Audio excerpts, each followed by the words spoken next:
this video, I will show you how you can transfer Solana from your Phantom wallet to Coinbase. So to do this, just go and open up the Phantom wallet app and then click on send. From here, select Solana.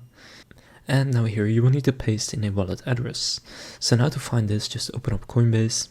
And then once you're in Coinbase, click on transfer and here click receive crypto. Now select Solana. And then here you will have your address, and at the top you can see it uses the Solana network, which is the same that Phantom uses.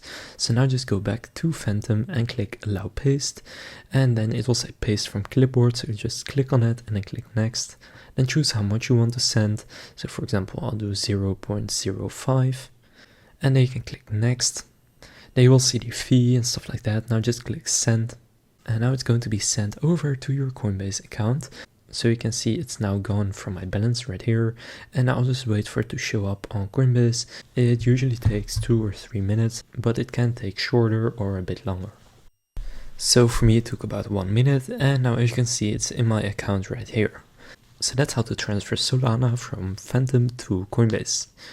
If this video was helpful, please consider leaving a like and subscribing to my channel. With that being said, I will see you in the next video.